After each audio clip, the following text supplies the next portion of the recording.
Well, when the Lucas Oil Pro Pulling League roars into town, it ain't chicken feed. Hello again, everyone. I'm Ted Jones. Welcome to the Davies County Fairgrounds just outside of Owensboro, Kentucky for week number 2 of the Bluegrass Pulling Classic presented by Torco Fuels. Now, earlier today, Lisa Tatum took a look at the track they'll be pulling on this evening. Thanks, Ted. Now, I can't speak for the rest of the class, but my dad and I have always loved the track here at Owensboro, Kentucky, and not because it's my home state either. Who would have thought that this time last night there were 4 inches of water standing here where we're at? The track crew has been diligently working all day to open the track up and pack it back down so that we can have a good, powerful surface for tonight. Now, one problem this track has always had is that it dries out early. So the pullers with the earlier numbers and the earlier classes may be at a disadvantage because when the sun goes down, the dew comes up, and this track sure comes in. All right, thank you very much, Lisa. Hey, get over there and get in your truck. Lisa's going to be pulling here in just a minute. Meanwhile, as the sun goes down, let's get updated on the situation with Doc Riley. Well, when you're on the Lucas Oil Champions Tour, one place you want to end up is right down here. Full pull or in the leader mark. Right now, Lisa Tatum is the first puller out of the blocks. This is a tough situation because you've not had anyone else go down the track. Now, Lisa spends an awful lot of time watching some of the earlier classes that went on, and that's how she kind of reads the track. She likes this track. She and her dad have done very, very well here in Owensboro. She's got a lot of pressure on her right now as the #1 puller out of the blocks. Indeed she does. They're not sure how things are going to hook up or anything. Here comes Lisa Tatum with her full throttle, so she'll be the guinea pig, Rick Carlson. Yes, she will. The Supermodified two-wheel drive trucks, everybody has a favorite class, and this is one of mine. Those great big tires on the back, skinny ones on the front, a supercharged burning engine. Now, let's find out what full throttle can do. Now, the idea here is just to lift the wheels barely off. You don't want them too much off because then you have to use your brakes to steer. 283.96 feet for Lisa Tatum. Let's look at it one more time from another angle.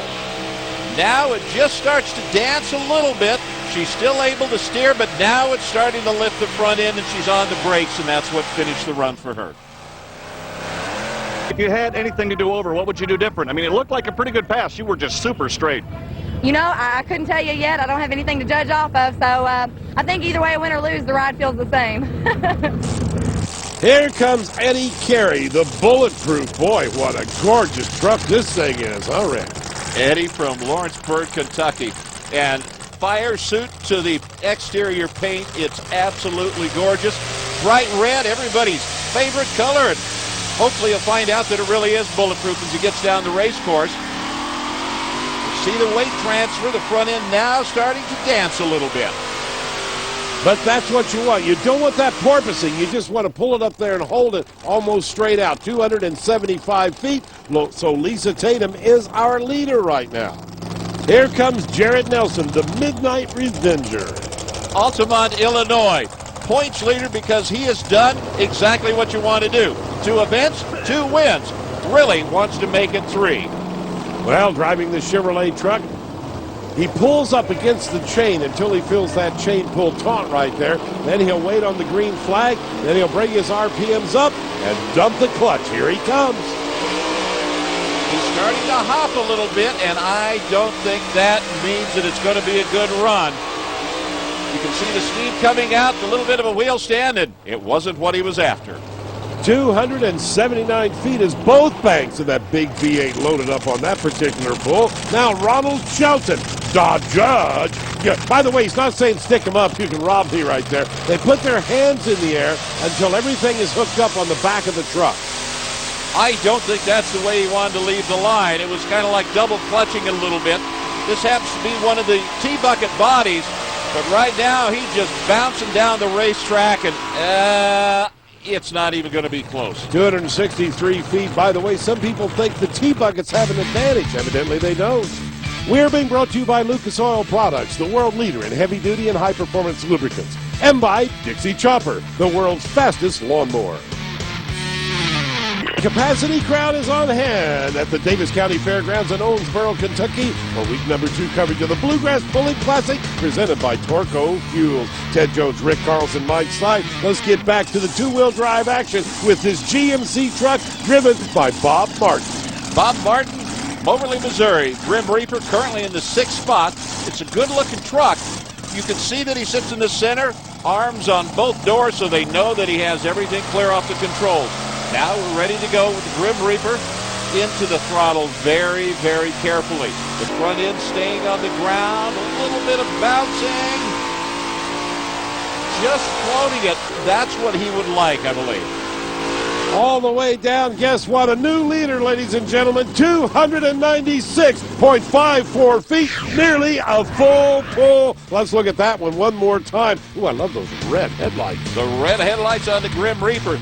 But here is just what you're supposed to do. He eased into the throttle. The front end dancing a little bit, but it'll hit and he can still steer. He's not going to have to put on the brakes. Look at this right there. 12 feet ahead of the 2nd place.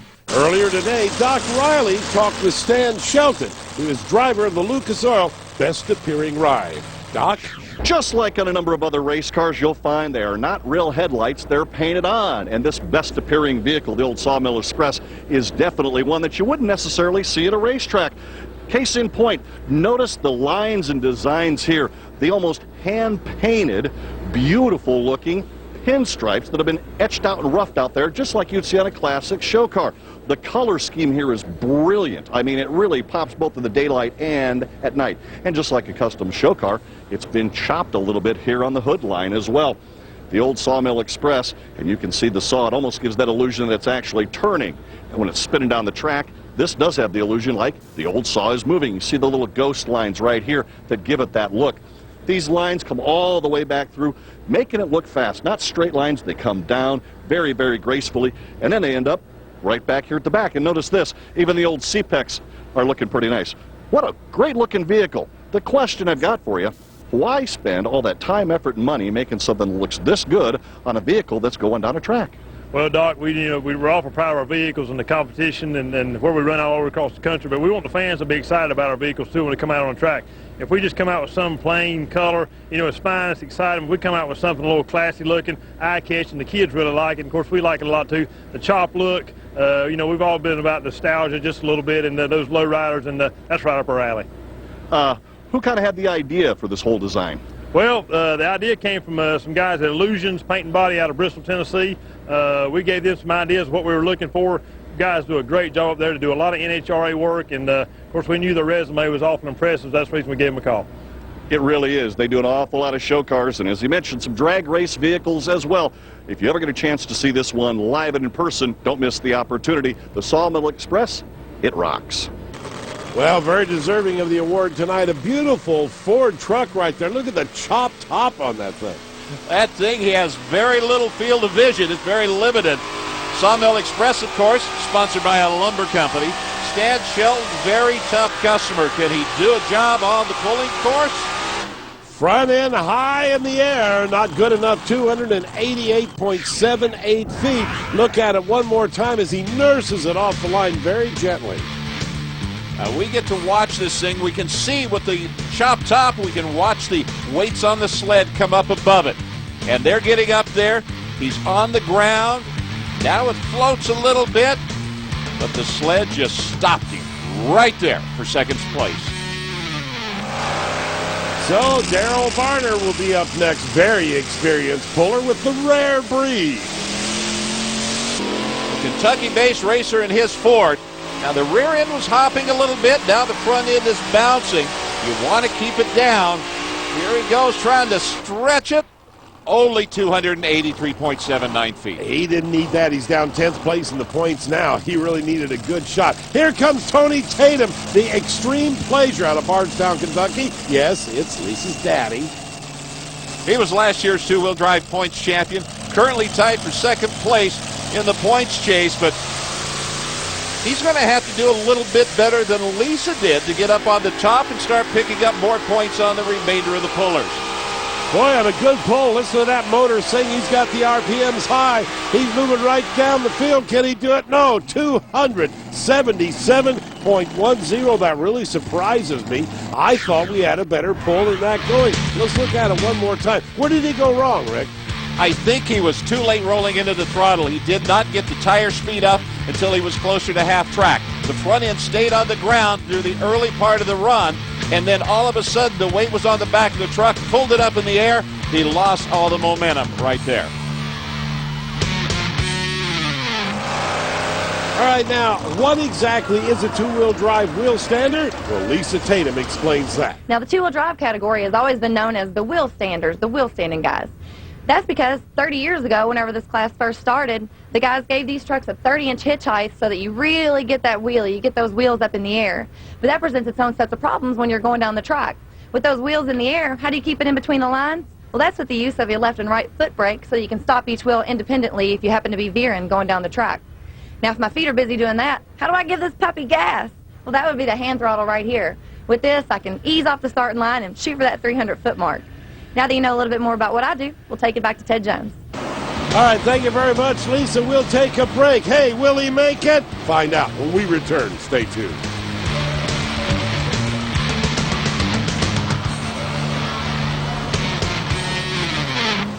Back to week number 2, coverage of the Bluegrass Pulling Classic. We're in Owensboro, Kentucky at the Davies Fairgrounds, right in the middle of the two-wheel drive category. One of my favorite trucks, Will He Make It? I love this Willie. And Ricky Long, will he make it? This has got to be one of the crowd favorites. This year, Ricky taking over driving duties for both of the Long brothers' trucks. What's he going to do this time on that gorgeous Willys? 294.12 feet. Wow, what a pull. Look at that one more time.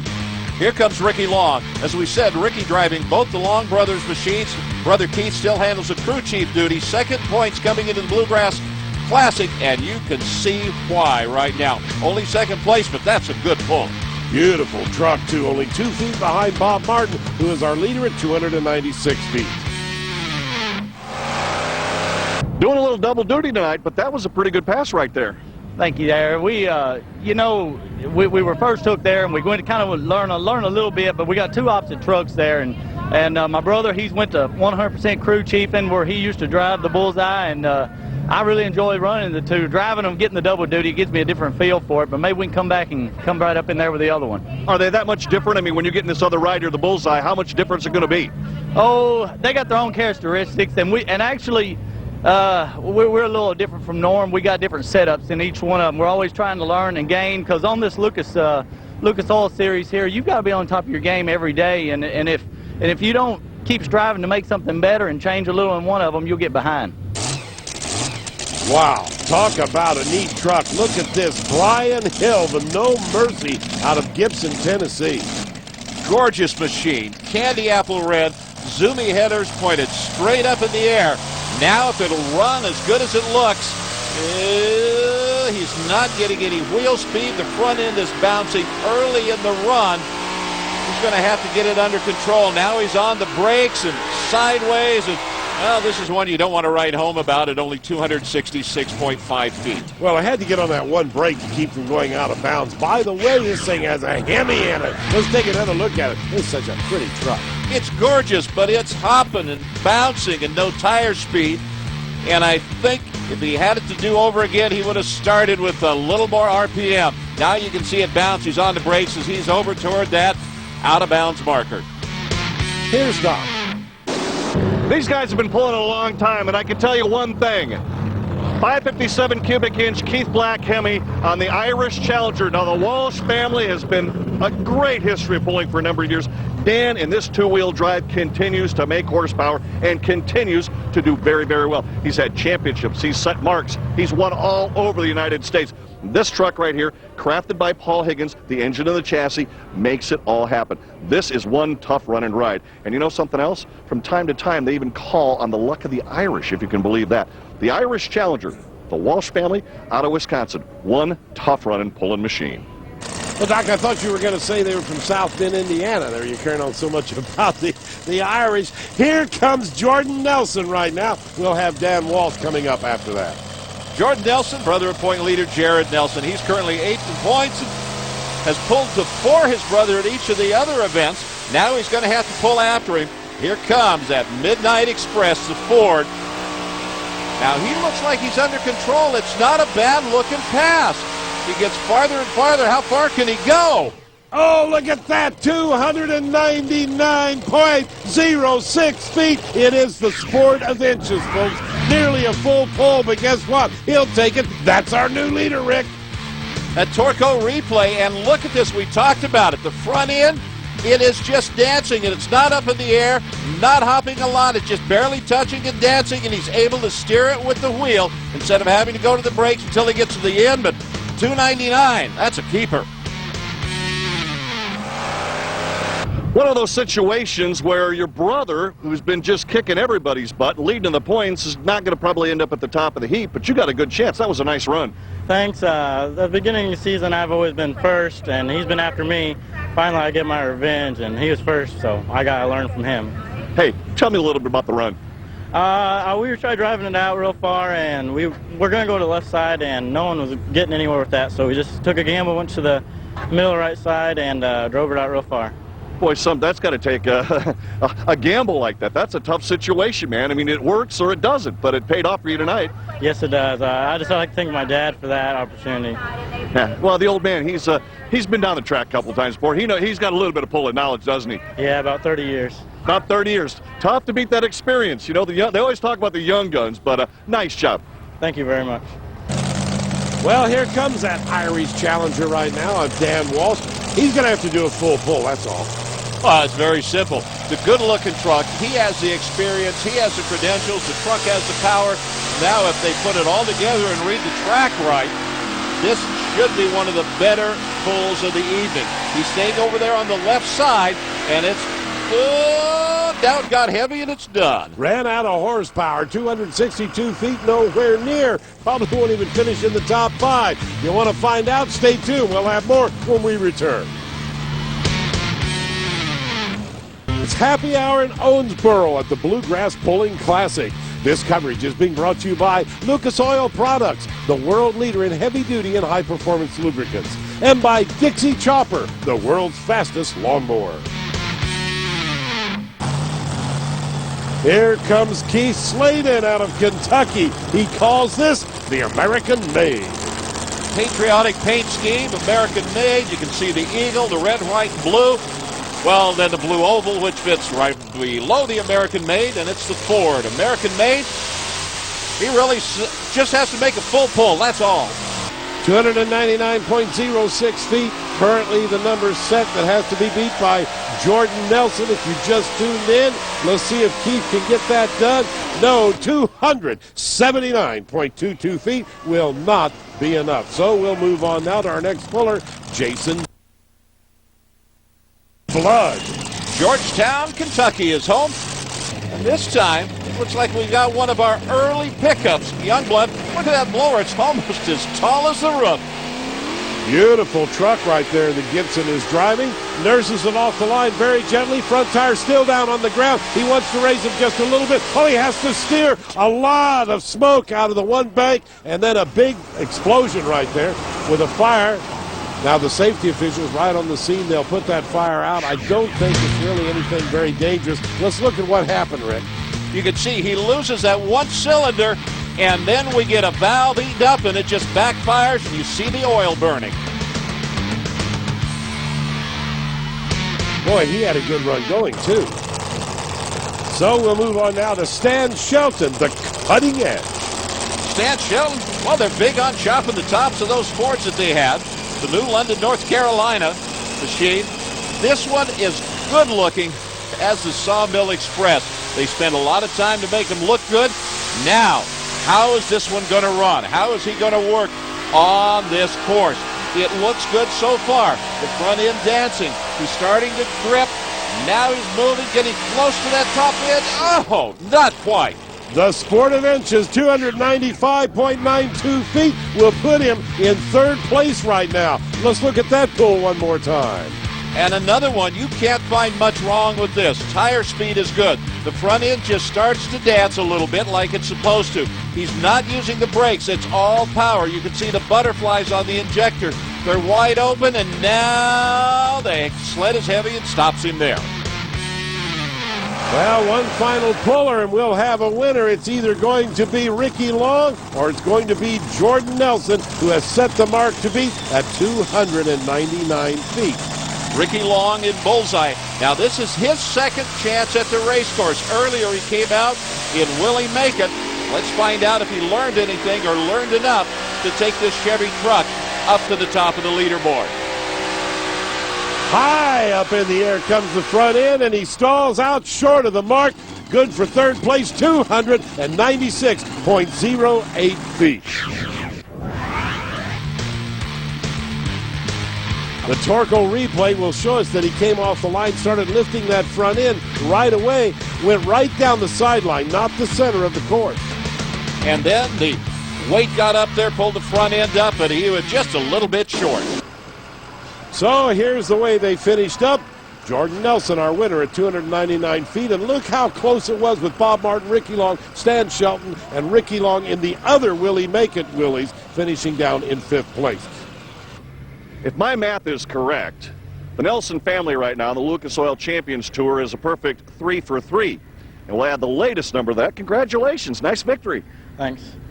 I tell you, just talk a little bit about it. You guys have, you and your brother and your dad and the whole family have really worked hard this entire year, and he's come out in front, had a couple points. He had kind of an off night tonight, and you end up to victory lane. What's the magic behind all that? Well, the first 2 pulls, I was early in the class, and he was after me. And tonight he was early in the class, and I was after him. So we've been helping each other a lot. It's that simple? Well, no, but that's short term. Now, Jordan, the good news is you won here tonight. The bad news is you're not in the top 7, buddy. He's got to be 8th or more, but brother Jared is up there in the